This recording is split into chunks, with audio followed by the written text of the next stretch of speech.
This all happened when I was 19, and I'm not the best-looking dude, so I've never had much luck with women, and I ended up on Tinder. I wasn't having much luck there either until like the 3rd month of using it when a blonde woman named Katie messaged me. She was pretty enough that I just dismissed her as a bot. It wasn't until 3 days later that she messaged me again, which was odd because bots almost never message more than once. I clicked on her chat and replied, then looked at her profile. What I saw was pretty generic, but definitely wasn't a bot's profile. We had been talking for like a month when she proposed the idea that I come see her. I was pretty reluctant as she lived nearly 8 hours from me by car. But I had to admit, I really did like her quite a bit, and I had been thinking about asking her if I could come see her for a while now. After a while, I finally said that I would take the drive to go see her. At this point, I had no reason to doubt she was who she said she was. We had video chatted every other week and called most days. I just assumed I got really lucky. Things did get a little weird on the way there, though. She kept messaging me, asking me where I was, and making sure I was still coming. At some points, when I took more than 30 minutes to respond, she sent me a slew of annoyed text. Admittedly, I had chalked this all up to her being nervous about me coming to see her. I was pretty nervous too, so I couldn't blame her. I had a hard time finding the house at first. The directions she gave me were pretty confusing, and it was back through a series of gravel and dirt roads and a large thicket of trees. It was still about midday when I came onto an old-looking house. A window on the 2nd floor was boarded up, but it didn't look abandoned. I took out my phone and texted her that I was here. She only sent a smiley face in return. When I got out of my car to go knock on the door, I noticed someone was looking at me from one of the 2nd floor windows. I found it a little creepy, but figured it was just her father. She had told me that he comes to stay with her every now and again, so I ignored it and knocked on her door.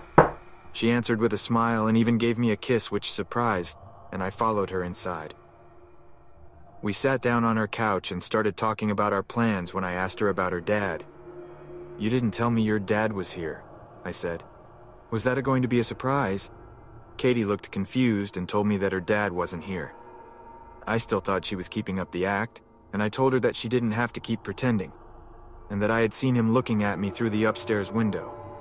Katie went pale and said that we had to get out of there, now. We both ran out to our cars, and when I questioned Katie, she informed me that her dad wasn't there, and that she had been home alone until I showed up.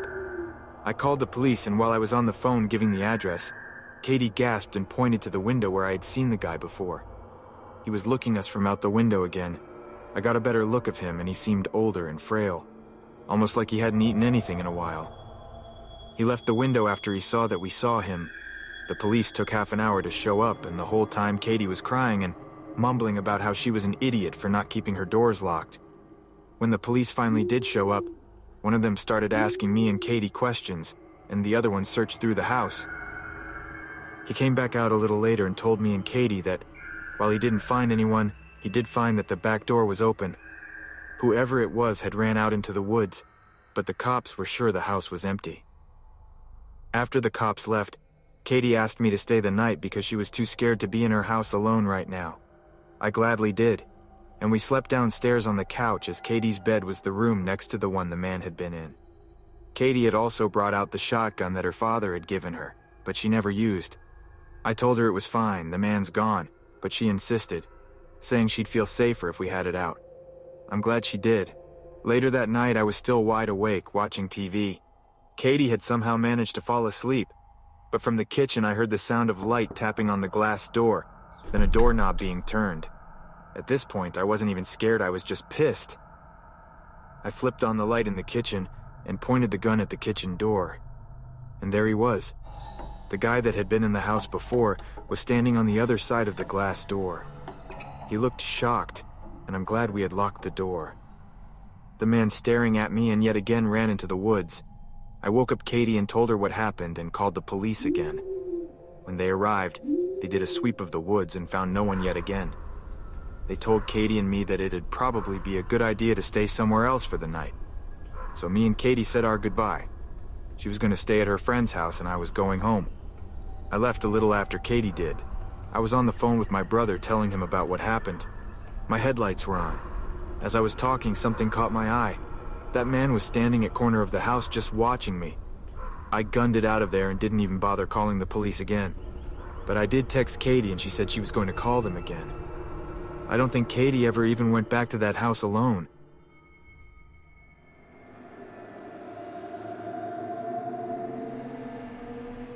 I met a guy on Tinder, and we really started to hit it off.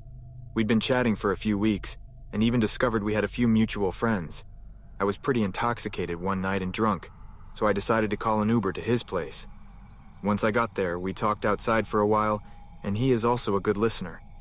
I opened up to him about my health problems, and he opened up to me about his older sister who had passed away from a similar condition to mine. I was curious about his sister, but I definitely didn't want to pry. We walked into his house, and it smelled mix of rotting food and something else I couldn't quite place. Like dead rats were rotting under the floorboard. I was still pretty drunk, so I tried to forgive it because, hey, sometimes animals die under a house, or in the walls, and there's nothing you can really do about it. I start to look around, and the whole house looks like a cluttered storage unit. He takes me to his room, which is seemingly normal but kind of feminine, but that's cool, because I'm still pretty drunk, so everything seems normal to me. I ended up falling asleep there, and woke up around 10 a.m. to the stench of death. I opened my eyes, feeling very sober, and started to look around the room. I noticed that only girls' clothes were hung in his closet. I start to assume I've possibly been cheated with. Then I see a giant black binder on his nightstand. When he woke up, I decided to jokingly ask him, "What's in that giant binder?" Turns out, it was every single episode of Golden Girls printed out. He said he read it at work and it's the only show he'll ever watch. I asked him what he did for work, something I definitely should have known by this point, and he dodged the question. I sat up and looked at the pillow I'd been cozily sleeping on. It had no pillowcase, and was covered at what looked to be old blood. It looked like the blood had been coughed onto it. I started putting the unpleasant pieces together. I asked as sensitively as I could, "Hey, was this your sister's room? I noticed the clothes in the closet." He says yes, and this is her bed. I haven't changed or washed anything. It just makes me feel better to be in her bed. This is actually where I held her when she died, and you remind me so much of her. I really like you. And then he casually tried to kiss me, like he didn't just drop unsettling news. My heart began to beat wildly. I felt immensely sorry for him, but needed to get out of there. I made some excuse and left. I decided to not entirely ghost him, because of how bad I felt for him. He was clearly dealing with some really dark phase. We kept in contact for a few weeks until I went on my Find My Friends app, and noticed that he had clearly taken my phone while I was asleep that night, and shared my location with himself. This was not my first rodeo with a stalker type, and I was not dealing with it. I called him, and he told me he couldn't believe I thought he would do that. And I'm being a really terrible person dumping him because his cat had recently died. Of course I blocked him. After he said that about his cat, combined with his tendency to hold on to things, it really makes me wonder what that smell actually was.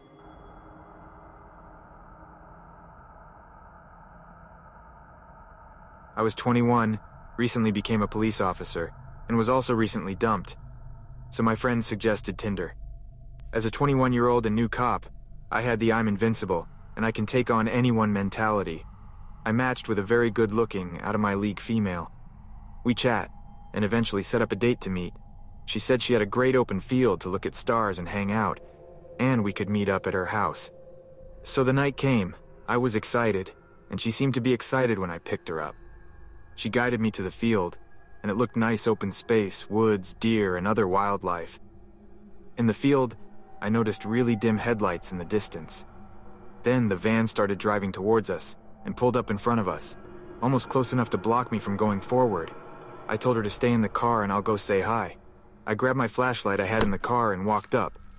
In the front driver's side of the van there was a decently sized man.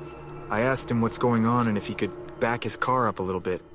He was very polite, said he was the owner of the property and said he didn't mean to scare us.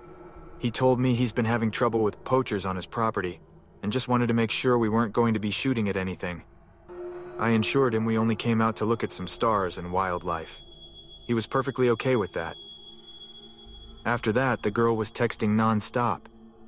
Around an hour later, I saw headlights coming towards us again, this time at a really fast pace. We hopped in the car and I moved it to a more defensive position. The same man came close enough to almost hit my car. My date hopped out of the car at that point and ran towards the guy. I immediately knew she was with him. I got out and gave them commands to back up and get on the ground. I saw my date grab a metal pipe from the van. She told me they had a gun and to give them my money and truck and I won't get hurt.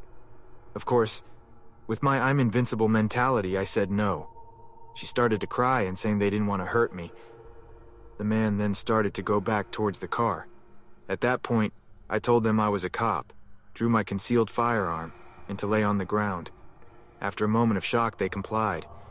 I was able to call 911 and tell them my name and badge number, and needed backup immediately. I gave our dispatcher the best directions I could to this field. While on the phone, they both fled. Again, I chased them. I took off after the man, who ran into the woods around the field. I chased him for maybe 30 seconds and heard 3 loud pops and saw a muzzle flash. I ran like hell back towards my car and peeled the hell out of there. I called dispatch again and had officers come to that location. The first officers to pull up was my sergeant and my field training officer.